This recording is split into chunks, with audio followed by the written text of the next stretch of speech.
नमस्कार भगिनींनो आणि बंधूंनो. तुम्ही रोज देवाचं नाम घेत असाल, स्वामी समर्थांचा जप करत असाल, दत्तगुरूंचा जप करत असाल किंवा कोणत्याही देवतेचा मंत्र जपत असाल, तर आजचा हा व्हिडिओ तुमच्यासाठी खूप महत्त्वाचा आहे. कारण अनेक जण वर्षानुवर्षे जप करतात, माळा करतात, उपवास करतात, पण तरीही त्यांना मनासारखं फळ मिळत नाही, इच्छा पूर्ण होत नाहीत, घरातील अडचणी कमी होत नाहीत, आर्थिक समस्या तशाच राहतात. आणि मग मनात प्रश्न येतो, मी इतका जप करते, इतकी भक्ती करते, मग माझ्यावर कृपा का होत नाही? भगिनींनो, याचं कारण जप कमी पडतो म्हणून नसतं, तर जप करताना काही महत्त्वाचे नियम नकळत मोडले जातात म्हणून असतं. शास्त्रात सांगितलं आहे की योग्य पद्धतीने केलेला एक मंत्र जप हा चुकीच्या पद्धतीने केलेल्या 1000 जपांपेक्षा अधिक प्रभावी असतो. म्हणूनच आज आपण जाणून घेणार आहोत जप करताना पाळायचे असे 11 अत्यंत महत्त्वाचे नियम. जे नियम पाळल्यास तुमच्या जपामध्ये चैतन्य निर्माण होईल, मनाला शांती मिळेल आणि तुमच्या मनातील इच्छा पूर्ण होण्यासाठी मार्ग मोकळा होईल. म्हणून हा व्हिडिओ शेवटपर्यंत नक्की पहा, कारण शेवटचा 11वा नियम असा आहे जो बहुतेक लोकांकडून नकळत मोडला जातो आणि त्यामुळे त्यांचा जप निष्फळ ठरतो. चला तर मग सुरुवात करूया. पहिला नियम म्हणजे श्रद्धा आणि विश्वास. भगिनींनो आणि बंधूंनो, श्रद्धेशिवाय केलेला जप म्हणजे तेलाशिवाय लावलेला दिवा. तो काही काळ पेटलेला दिसेल, पण त्याचा प्रकाश टिकणार नाही. अनेक वेळा आपण जप करतो, पण मनामध्ये शंका असते, माझं काम खरंच होईल का? माझी इच्छा पूर्ण होईल का? देव माझं ऐकत असतील का? अशा शंका जपाची शक्ती कमी करतात. जप करताना मनामध्ये पूर्ण विश्वास असणे आवश्यक आहे. ज्यावेळी आपण श्रद्धेने नाम घेतो, त्यावेळी ते नाम थेट देवांपर्यंत पोहोचते. स्वामी समर्थांवर विश्वास ठेवा. त्यांना तुमच्या समस्या माहिती आहेत, तुमच्या डोळ्यातील अश्रू दिसतात आणि योग्य वेळ आल्यावर ते कृपा नक्की करतात. म्हणून जप करताना मनात एकच भावना ठेवा, स्वामी माझ्या सोबत आहेत, माझं कल्याण निश्चित आहे. दुसरा नियम म्हणजे जपासाठी निश्चित वेळ ठेवा. आज सकाळी जप केला, उद्या दुपारी केला, परवा रात्री केला, असं वारंवार वेळ बदलत राहिल्यास मन स्थिर होत नाही. आपल्या शरीराला जशी जेवणाची वेळ सवय होते, तशीच मनालाही साधनेची वेळ सवय होते. म्हणून शक्य असेल तर दररोज एकाच वेळी जप करा. सकाळची ब्रह्ममुहूर्त वेळ सर्वात उत्तम मानली जाते, कारण त्यावेळी वातावरण शांत असते, मन प्रसन्न असते आणि सकारात्मक ऊर्जा जास्त प्रमाणात असते. जर सकाळी वेळ मिळत नसेल तर संध्याकाळी दिवा लावल्यानंतरही जप करू शकता, पण वेळ निश्चित ठेवा. यामुळे जपामध्ये सातत्य निर्माण होते आणि साधना अधिक प्रभावी बनते. तिसरा नियम म्हणजे स्वच्छता. स्वच्छतेशिवाय साधना पूर्ण होत नाही. जप करण्यापूर्वी शक्य असल्यास स्नान करा, स्वच्छ कपडे परिधान करा. जिथे बसून जप करणार आहात ती जागा स्वच्छ ठेवा. भगिनींनो आणि बंधूंनो, आपण देवाला आपल्या घरी बोलावतो, मग ती जागा पवित्र आणि स्वच्छ असणे आवश्यक आहे. स्वच्छतेमुळे मन प्रसन्न राहते, नकारात्मक विचार दूर जातात आणि जपामध्ये सहज एकाग्रता निर्माण होते. चौथा नियम म्हणजे एकाच जागेवर जप करणे. आज हॉलमध्ये, उद्या बेडरूममध्ये, परवा अंगणात, असं सतत जागा बदलू नका. जपासाठी एक निश्चित जागा ठरवा. दररोज त्याच जागी बसून जप करा. काळानुसार त्या जागी सकारात्मक ऊर्जा साठू लागते. तिथे बसताच मन शांत होऊ लागतं, विचार कमी होतात आणि जपामध्ये मन सहज रमू लागतं. म्हणून शक्यतो एकाच जागेवर जप करण्याचा नियम पाळा. पाचवा नियम म्हणजे मन एकाग्र ठेवणे. हा नियम सर्वात महत्त्वाचा आहे. अनेक वेळा हातामध्ये माळ असते, ओठांवर मंत्र असतो, पण मन मात्र दुसरीकडे भटकत असतं. कधी मुलांचा विचार, कधी पैशांचा विचार, कधी घरातील अडचणींचा विचार. अशा वेळी जपाची संख्या पूर्ण होते, पण जपाची अनुभूती मिळत नाही. म्हणून प्रत्येक नाम घेताना देवाचं रूप डोळ्यासमोर आणा, स्वामींच्या चरणांचे स्मरण करा आणि पूर्ण भावनेने नाम घ्या. ज्यावेळी नाम आणि ध्यान एकत्र येतात, त्यावेळी जपामध्ये अद्भुत शक्ती निर्माण होते. भगिनींनो आणि बंधूंनो, आता इथे एक अतिशय महत्त्वाची गोष्ट समजून घेऊया. अनेक जण म्हणतात आम्ही रोज जप करतो, पण आमच्या जीवनात काहीच बदल दिसत नाही. पण खरं पाहिलं तर जपाचा परिणाम अनेक वेळा आपल्याला लगेच दिसत नाही.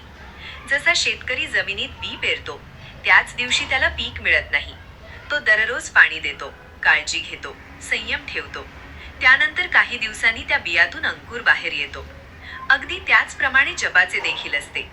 आपण केलेला प्रत्येक मंत्रजप, प्रत्येक नामस्मरण, प्रत्येक प्रार्थना ही आपल्या जीवनात सकारात्मक बदल घडवत असते. काही वेळा संकट मोठं असतं म्हणून त्याचा परिणाम दिसायला वेळ लागतो. काही वेळा आपल्या कर्मांचे अडथळे असतात, ते दूर होण्यासाठी वेळ लागतो.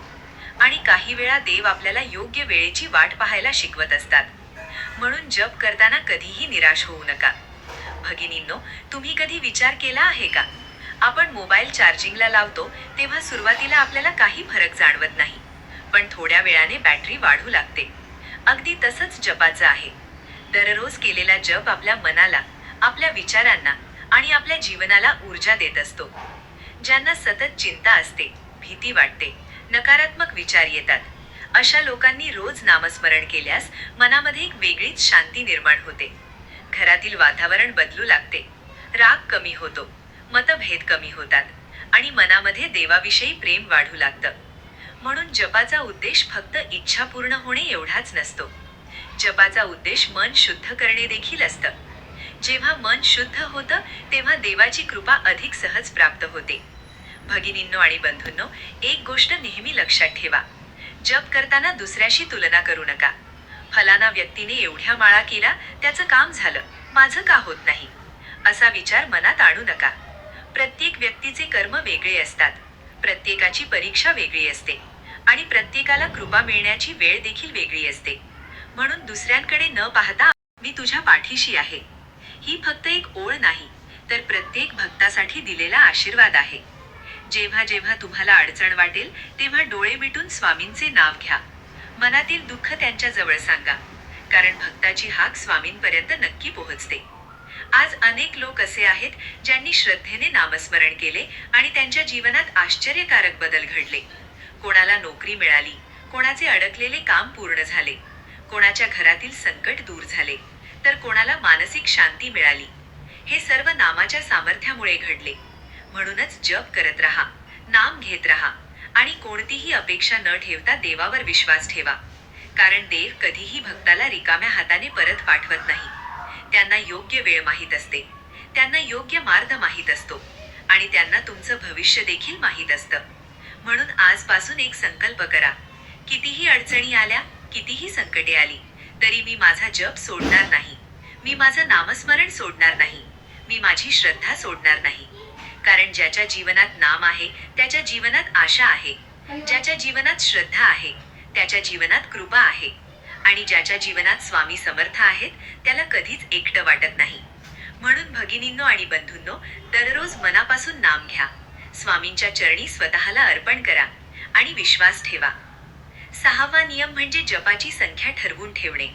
भगिनींनो, अनेक जण आज 10 मिनिटे जप करतात, उद्या 2 मिनिटे करतात, परवा अजिबात करत नाहीत. अशा पद्धतीने साधनेत सातत्य राहत नाही. म्हणून दररोज किती जप करायचा हे निश्चित ठरवा. 1 माळ, 3 माळा, 11 माळा किंवा जितका वेळ तुम्हाला शक्य असेल तितका, पण नियमाने करा. जपाची संख्या कमी असली तरी चालेल, पण सातत्य असणे खूप महत्त्वाचे आहे. कारण सातत्याने केलेली साधना हळूहळू मनाला आणि जीवनाला बदलू लागते. 7वा नियम म्हणजे जपामध्ये घाई करू नका. काही लोक माळ लवकर पूर्ण करण्याच्या घाईत मंत्र खूप वेगाने म्हणतात, जणू काही स्पर्धाच सुरू आहे. पण भगिनींनो, देवाला संख्या महत्त्वाची नसते, भावना महत्त्वाची असते. म्हणून प्रत्येक मंत्र शांतपणे, स्पष्ट उच्चाराने आणि भावनेने म्हणा. जप करताना मनाला वेळ द्या, स्वामींच्या चरणांमध्ये स्वतःला अर्पण करा. मग त्या जपाचा खरा आनंद अनुभवायला मिळतो.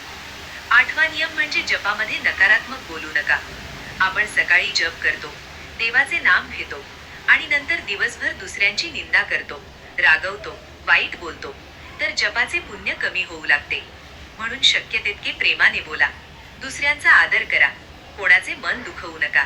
कारण जिभेवर नाम आणि जिभेवर कटू शब्द हे दोन्ही एकत्र राहू शकत नाहीत. 9वा नियम म्हणजे जप गुप्त ठेवणे.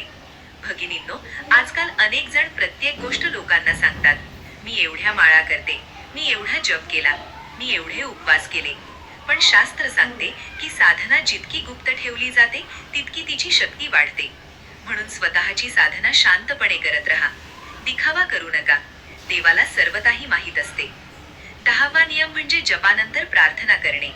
अनेक जण माळ पूर्ण झाली की लगेच उठतात. पण जप संपल्यानंतर 2 मिनिटे शांत बसा. स्वामींना नमस्कार करा. त्यांचे आभार माना आणि मनातील भावना त्यांच्या समोर व्यक्त करा. ही छोटी प्रार्थना जपाला पूर्णत्व देते आणि मनाला एक वेगळीच शांती मिळते. आता येतो सर्वात महत्वाचा 11वा नियम, जो बहुतेक लोक नकळत मोडतात. तो म्हणजे जपामध्ये सातत्य न ठेवणे. भगिनींनो, काही दिवस उत्साहाने जप केला जातो. नंतर एखादे काम आले, एखादा कार्यक्रम आला किंवा थोडी अडचण आली की जप बंद होतो. पण लक्षात ठेवा, ज्याप्रमाणे झाडाला रोज पाणी लागते, त्याचप्रमाणे मनालाही नामाची गरज असते. एका दिवसाचा जप चुकला म्हणून निराश होऊ नका. पुन्हा दुसऱ्या दिवशी सुरुवात करा.